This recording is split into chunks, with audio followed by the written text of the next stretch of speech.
most systems of interpersonal relationship-based love La plupart des systèmes relationnels qui sont basés sur l'amour, are centered around reciprocity. en fait, ils sont centrés sur la notion de réciprocité. So in other words, we've all heard this before probably.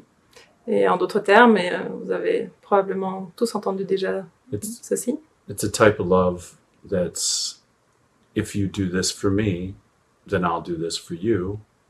c'est un type d'amour où en gros, c'est si tu fais ça pour moi, alors je fais ça pour toi. So in other words, as long as you're doing what I want you to do, En d'autres termes, si aussi longtemps que tu fais ce que je voudrais que tu fasses, I'll love you. je t'aimerai. If you stop doing that, Mais si tu arrêtes de faire ça, I won't love you anymore. alors je ne t'aimerai plus. So it's, you do something for me, I give you something in return. Donc en fait, tu fais quelque chose pour moi et moi je te donne quelque chose en retour. This isn't real love at all. Ça n'est pas du tout de l'amour vrai.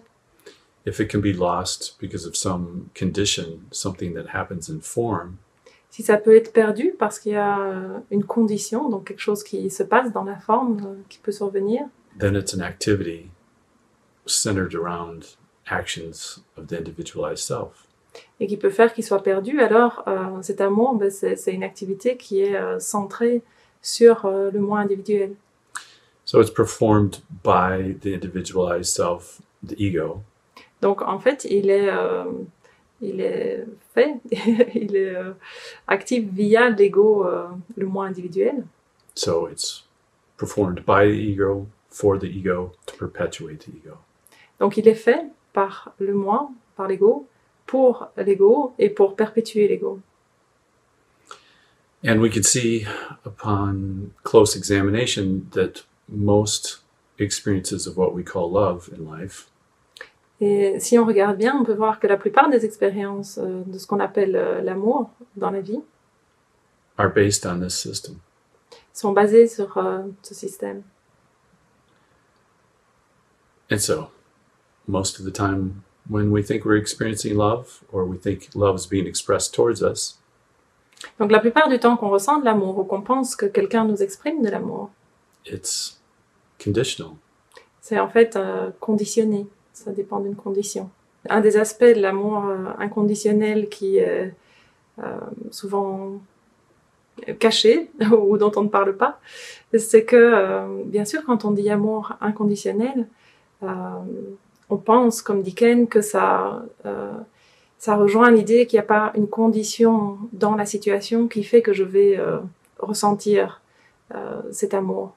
Mais en fait, le mot inconditionnel porte non seulement sur ce qui semble être la raison de l'amour ou l'objet d'amour, mais aussi sur l'origine, la source, on pourrait dire, de l'amour. C'est-à-dire que cette source, elle n'est pas conditionnée non plus. C'est-à-dire qu'il n'y a pas un moi, un ego qui serait la source de cet amour inconditionnel. Inconditionnel, donc non conditionné, c'est à la fois non conditionné par les situations, comme on vient d'en parler, non conditionné par la personne qui serait l'objet de l'amour inconditionnel, ce qui d'ailleurs n'a pas vraiment de sens, parce qu'il n'y a pas vraiment de sujet et d'objet dans l'amour inconditionnel. Mais justement, au niveau du sujet, celui qui ressentirait l'amour inconditionnel, si il y a une condition qui est que je suis moi, la condition c'est que je me sens être cette personne, alors c'est aussi un amour conditionnel, et ce n'est pas l'amour inconditionnel. Donc, en d'autres termes, l'amour inconditionnel, c'est plutôt, on pourrait dire, un état d'être, mais qui n'est pas un état d'être du petit moi. Hein. Ce n'est pas le petit moi qui fait l'expérience de l'amour inconditionnel, même si il peut y avoir une impression qu'il y a quelque chose de ça. Le petit moi peut avoir cette impression d'être, oui, le sujet, mais c'est une impression. In the most basic sense, Dans le sens le plus basique, all the things that were just previously said about interpersonal love still apply to the family. Toutes les choses qu'on vient de dire au sujet de l'amour interpersonnel, évidemment, s'appliquent au sujet de la famille. But there seems to be an extra ingredient in there. Mais il semble qu'il y ait une sorte d'ingrédient supplémentaire là-dedans. One that says, this is even has another layer of specialness. C'est comme s'il y a encore une couche supplémentaire de particularité. Such as, you're my father, mother, sister, brother, aunt, uncle, blah, blah, blah. Whatever. Par exemple, tu es mon père, ma sœur, mon frère, ou voilà. And that has an extra layer of something beyond just the regular reciprocity mechanism operating. Et donc, dans ces situations, il y a quelque chose, il y a comme une couche supplémentaire par rapport à ce mécanisme de base, de réciprocité dont on a parlé avant. There can be the belief that because you're family, Il peut y avoir la croyance que parce que tu fais partie de la famille, I love you, quote unquote, unconditionally. Je t'aime, entre guillemets, inconditionnellement. And you should love me unconditionally. Et tu devrais m'aimer inconditionnellement. No, that's true. Mais rien de tout ça n'est vrai. These are just beliefs, these are ideas, and we see it either play out that way or not. Ce sont des idées, des croyances, et on les voit se réaliser dans la forme ou pas. The family love, interpersonal love, they both have a reciprocity factor that really is the main part of it. Mais on pourrait dire que dans l'amour interpersonnel et l'amour familial, dans ces deux cas, il y a vraiment une partie centrale de réciprocité. C'est basé sur la réciprocité.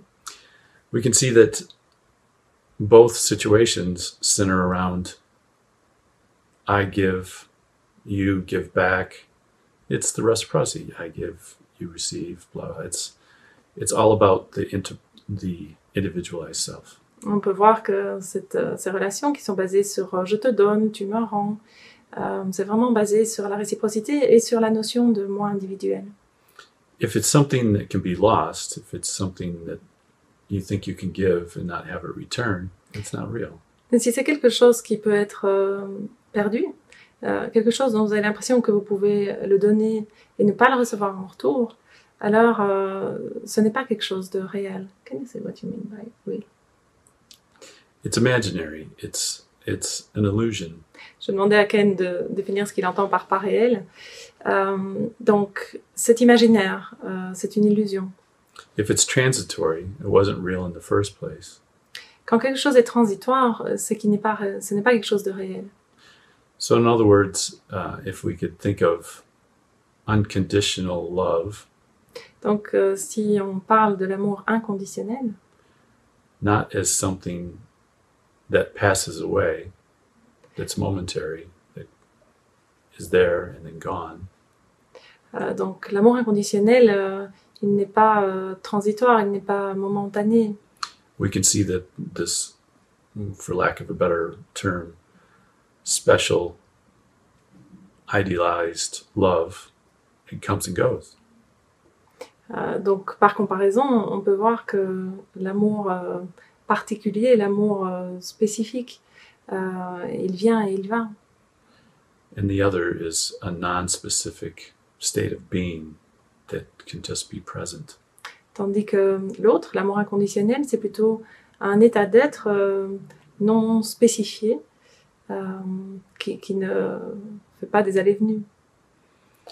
It's more of a state of being that's experienced as opposed to a thought or an emotion that comes and goes. C'est plutôt un état d'être plutôt que des pensées et des émotions qui peuvent aller et venir.